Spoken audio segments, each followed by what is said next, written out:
Mesdames, Messieurs, chers téléspectateurs d'Africa 24, bienvenue. Merci de nous rejoindre dans cette émission, une émission qui reçoit aujourd'hui le président de l'association SOS Casamance. Avec lui, nous en saurons un peu plus sur la lutte indépendantiste qui a lieu dans cette partie du Sénégal. Monsieur Amadou Sylla est notre invité. Merci d'avoir accepté notre invitation. C'est moi qui vous remercie. Alors, qu'en est-il de la lutte indépendantiste en Casamance aujourd'hui ? Oui, à la lutte indépendantiste, aujourd'hui, on ne parle pas d'indépendance. En tout cas, on parle de processus de paix et je crois que le vocable change d'une certaine manière aujourd'hui. Le vocable change parce que les réalités ont changé ou bien juste on a voulu faire plaisir aux rebelles? Non, c'est même pas ça. Mais je pense qu'après, c'est quand même une notion qui a beaucoup divisé l'opinion nationale sénégalaise, mais particulièrement les Casamancés.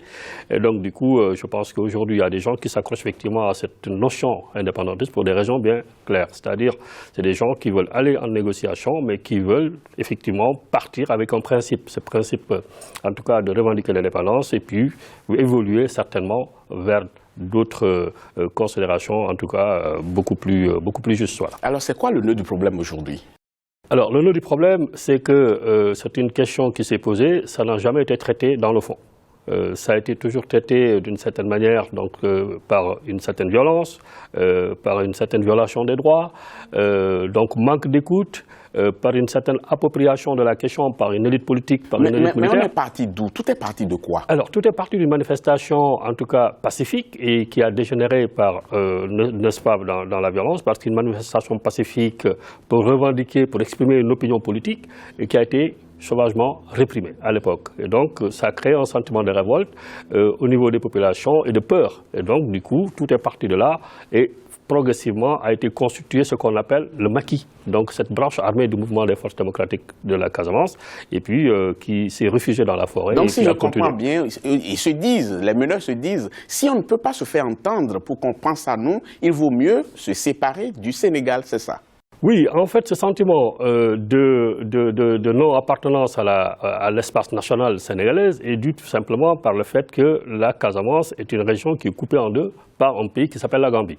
Et donc, ce sentiment fait que c'est une seule histoire, parce qu'à l'époque, quand nous, on était enfants, on entendait souvent dire nos parents qui partaient à Dakar, qui disaient « je pars au Sénégal ».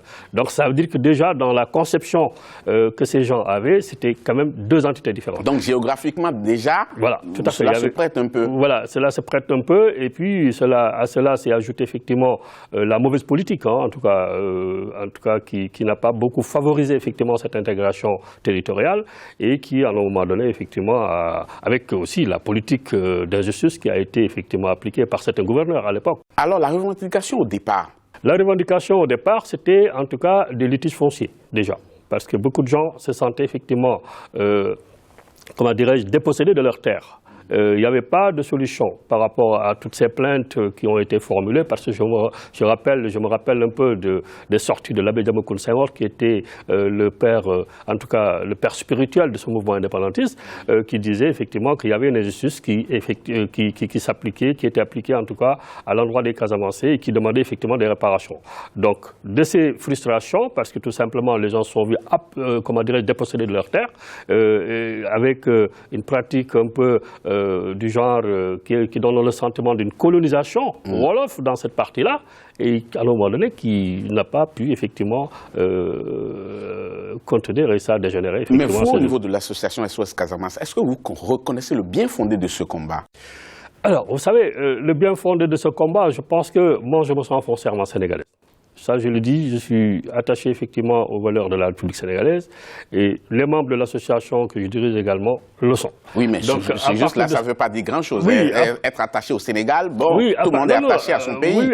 Oui, justement, mais sauf que la question de fond, c'est qu'il faut en tout cas un traitement équitable. Oui. Il faut un traitement équitable. Mais qui doit faire ce traitement équitable? C'est au niveau de l'État. C'est-à-dire c'est au niveau de l'État, c'est au niveau de ceux qui nous gouvernent, qui malheureusement, je pense que n'ont pas suffisamment cultivé ce sentiment nationaliste, qui était toujours resté dans cet héritage colonial, qui fait que le traitement que le colon avait effectivement de l'espace national, c'était, on ne pouvait pas accepter, en tout cas, qu'après l'indépendance, qu'on puisse effectivement se retrouver dans ce genre de traitement. Oui, mais selon vous, qu'est-ce qui a fait que les différentes médiations n'ont pas abouti? Alors, les différentes médiations n'ont pas abouti parce qu'il n'y avait pas de fondement juste, quelque part. Qu'est-ce que vous appelez quand je fondement parle juste? de fondement juste, c'est-à-dire vous voulez en tout cas négocier avec des personnes, vous voulez négocier avec des populations, je crois qu'il y a toute une démarche à faire.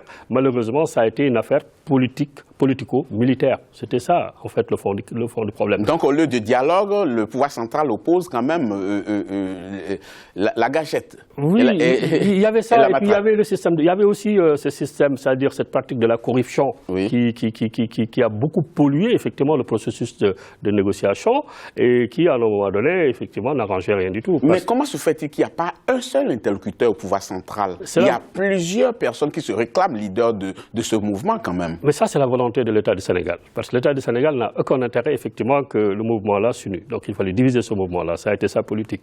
Ils ont créé le Front Sud, ils ont créé le Front Nord, ils ont armé le Front Nord à l'époque, qui était avec Salif Sadio. Mais quand vous parlez de volonté de l'État sénégalais, est-ce que ce n'est pas un peu trop fort? L'intention, peut-être, était très bonne, mais la méthodologie n'a pas suivi, peut-être. Mais vous savez, c'est un mouvement qui ne s'est pas du tout constitué pour aller lutter contre l'indépendance, pour l'indépendance de la Casamance. Ce n'est pas un mouvement qui s'est formé au départ, c'est un mouvement donc qui a été créé en cours, qui s'est créé en cours. Donc l'État du Sénégal en a profité effectivement de cette fragilité-là pour diviser foncièrement ce mouvement-là, parce que un mouvement uni, ça allait poser beaucoup plus de problèmes face à l'État du Sénégal. Donc cette fragilisation fait qu'aujourd'hui ce mouvement est dans un état assez critique en tout cas. Donc il n'y a pas un interlocuteur crédible aujourd'hui où on va dire voilà celui qui est porteur de ce mouvement et par conséquent on pourra entreprendre de vraies négociations avec lui. Oui, en fait il faut aussi reconnaître une chose. Ce mouvement-là n'a jamais été porté par l'ensemble des populations de Casamance. Ça c'est d'abord. C'est un mouvement qui n'a jamais conquis un territoire en Casamance. Donc c'est un mouvement aussi qui a excellé dans la violence d'une certaine manière. Donc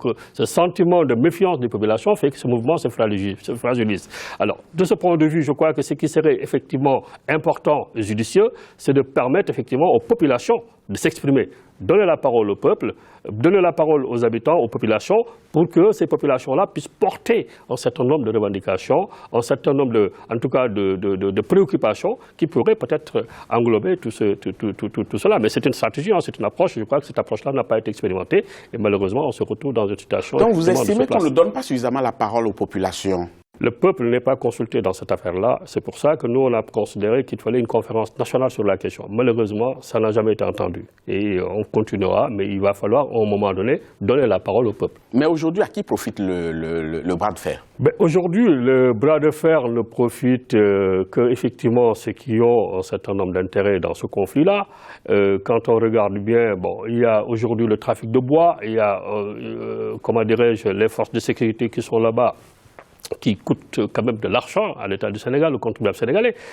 Tous ces gens-là, parce que l'armée a une logique, c'est une logique de guerre. L'armée ne se constitue pas pour faire la paix, c'est une logique de guerre. Donc de ce point de vue-là, je crois que quand il y a une situation de cette nature-là, il ne faut pas se perdre la face, mais c'est effectivement, voilà, ça peut profiter effectivement à ces forces de sécurité, ça profite également aux forces politiques qui veulent aujourd'hui en tout cas être les parrains de ce mouvement-là. Mais vous disiez tout à l'heure qu'à l'origine du conflit, il y avait cette affaire domaniale, ce conflit de terre.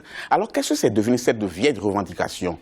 Alors, le problème est je crois que dans la dynamique, ça a beaucoup inspiré les politiques, en tout cas, se sont mises en place. Et récemment, j'en veux pour le référendum qui a été soumis au vote, qui effectivement avait intégré un certain nombre de questions, notamment ces questions foncières. Je crois que ça, c'est déjà un début de solution. Mais dans le temps, avec le temps, c'est vrai que on ne peut pas le régler d'un coup, mais je crois qu'aujourd'hui, il y a quand même une vraie prise de conscience au niveau de l'élite politique, surtout notamment de l'État, et qui fait qu'on pense que peut-être on arrivera effectivement à des solutions dans ce doigt. L'autre raison que certains avancent, c'est la répartition des richesses, parce qu'apparemment la Casamance, c'est une zone quand même suffisamment riche. Une région riche, mais en fait avec des populations pauvres. Le mouvement casamançais est très vieux, les dirigeants sénégalais se suivent, le conflit est toujours là. On va étudier dans la seconde partie de cette émission quelle a été l'approche de chacun des dirigeants qui se sont succédés à la tête de ce pays. Est-ce qu'aujourd'hui on se rapproche beaucoup plus du règlement de ce conflit ou bien on s'en écarte? C'est entre autres questions que nous allons poser dans la seconde partie de cette émission, chers téléspectateurs. Ne partez surtout pas. On revient dans quelques instants. Merci.